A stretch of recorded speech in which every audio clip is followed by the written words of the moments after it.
10 innocent phrases women say when sexually obsessed with you, but afraid to take action.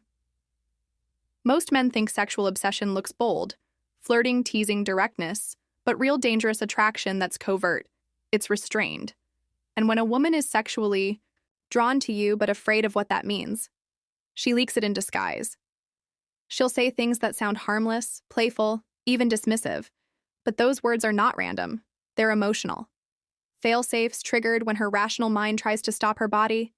From taking over, psychologists refer to this as impulse dissonance.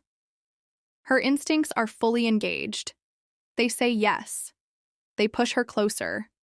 They flood her with dopamine anticipation and sensual curiosity. But her identity built over years of control, conditioning, and self-perception screams, no. That's where the internal conflict shows up in language. What comes out are phrases that sound innocent, neutral, or even sarcastic. But beneath them is a war between inhibition and desire, submissive cues, dressed up as skepticism, irony, or control. Most men miss them. But high-status men, grounded men, emotionally attuned. Men know exactly what they mean and how to respond. Here are 10 innocent phrases women say when they're sexually obsessed with you, but afraid to act on it. 1. You'd ruin me. This isn't just a flirtatious exaggeration, it's an erotic fear response. She senses your intensity and her arousal feels unsafe, not in a physical danger way, but in a psychological vulnerability way. What she's really saying is, I know I'm not emotionally prepared for what giving in to you might unleash in me. Her nervous system is flashing red, not because she's repelled, but because she's already deep in mental surrender. She's imagining how much control she'd lose, how fast she'd fall, and how far she'd go. This is not rejection. This is her subconscious admitting your psychological and sexual power. The right response is not to chase or reassure. Let her sit in that fear. Let her dance at the edge of her own cliff. You're not meant to earn her trust. You are meant to be the risk. 2. I don't even want to know what you're like in bed. Yes, she does. She's thought about it in detail multiple times. She's imagined your mouth, your hands, your dominance, or your patience. She says this line to protect herself from the overwhelming power of those fantasies. This is mental edging. She walks her thoughts to the edge of a cliff and pulls them back quickly, pretending it's casual. Why? Because she's already too invested. She's afraid of how much she's craving the unknown. When you hear this, don't escalate, don't brag, don't explain. Just let silence and presence do the work. Her imagination is darker, wilder, and more precise than anything you could say. Her mind will torment her more effectively than any line you could drop. 3. You're probably into some crazy stuff. She's not warning you, she's probing. This is a hidden invitation disguised as judgment. She wants to see what you'll reveal, what you're into, how far you go, but without risking her own vulnerability. Behavioral studies show when a woman feels strong but uncertain attraction, she projects her fantasies onto the man. Why? Because it allows her to express sexual curiosity without admitting it's hers. She accuses you of being wild because she's entertaining her own wildness. Let her do that. Don't defend, don't correct. Let her imagination build a version of you that excites her. If she believes you're a little dangerous, a little uncontrollable, a little twisted, it gives her permission to explore those urges herself. 4. You'd be dangerous if I let you. This is a permission test. She's building a boundary only to see if you challenge it.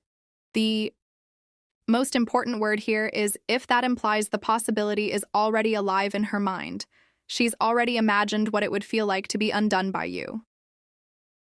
This isn't your cue to turn into a performer. It's your cue to ground yourself deeper. Hold still. Stay composed. Silence here is seductive. The calmer you are, the more her mind spirals into you. Because in that silence, her imagination gets louder, and the more she fantasizes, the more she becomes emotionally invested without you doing a single thing. 5. You make it hard to be good. She's not talking about being polite or being morally upright. She's talking about self-image. You're breaking her story. You're disrupting her sense of who she is and who she's supposed to be around. Men. Sexual obsession reshapes identity. It unravels self-control and disorients internal narratives. That's terrifying to someone who's used to being in control. Don't soften the mood.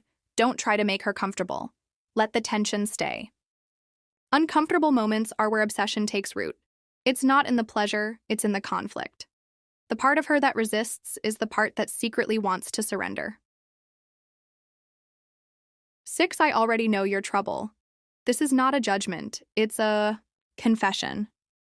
The word already reveals preoccupation. She's been thinking about you before this moment.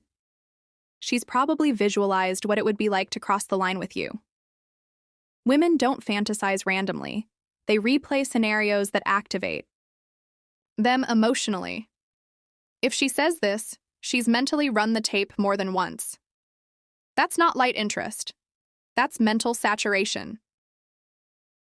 This is your moment to say nothing. Let the silence land. Let the eye contact stay. Stillness gives her space too. Feel her thoughts louder, and that's when she starts doing the work for you. 7. You'd make me do things I shouldn't. This is arousal leaking out of her control filter. She's recognizing your psychological influence. She's acknowledging that being around you activates instincts she can't fully regulate. This is not about moral lines, it's about behavioral boundaries. She sees you as someone who would unhinge her carefully curated self-image. That's not about persuasion, that's about release. Women only say this to men they've already mentally crossed lines with. You're not convincing her of anything. You're just being the environment where she allows herself to lose control. When she says this, she doesn't want promises or comfort. She wants presence, just exist in still power. Let her be the one who breaks her own rules. 8. I'd regret it, but probably not right away. This is internal negotiation spoken aloud. Her instincts are in full drive and her logic is trying to catch up. She's worried not about what would happen, but how much she'd want it again. What she fears is addiction. Her mind is weighing short-term pleasure against long-term emotional exposure. She's calculating cost not of sex, but of emotional. Surrender. Don't chase. Don't lean in. Let her feel the tension between what she wants and what she thinks she should want. That internal pull is what deepens obsession. Indifference is your power here. It creates space for her desire to escalate, unchecked. 9. Let's not talk about this right now. This isn't dismissal. It's self-preservation. She's overstimulated. Her body's arousal has outpaced her mind's ability to justify it. Physiologically, she's activated. Her heart rate is up, too. Her thoughts are racing. She's overwhelmed. This is her emotional firewall kicking in. It's her last attempt to reassert control before she spirals deeper. You don't need to force the moment. You already hit the nerve. This is when the obsession starts to bake in silence. When she retreats, don't pursue. Just let her retreat. She'll come back more obsessed because you represent something she can't categorize. That's the very definition of irresistible. 10. You're the kind of mistake I'd enjoy. This is pre-submission. It's her way of giving herself permission to stop resisting. She's no longer trying to hide her desire. She's hiding how desperately she wants you to lead. This is the green light hidden behind a red mask. The wall is still up, but it's paper thin. She wants to fall. She just doesn't want to jump first. Don't gloat. Don't escalate. Just stay grounded. Let her come to you. When a woman feels like she's choosing to fall, she surrenders with more intensity and less regret. At this point, you're no longer building attraction. You're managing the pace of surrender. If you're tired of misreading covert sexual cues and ready to walk into every interaction with clarity, presence, and certainty, understand. This attraction isn't always loud. Sometimes it whispers through tension, contradiction, and resistance. The man who listens to what's unsaid becomes unforgettable. Subscribe Dark Facts. 0.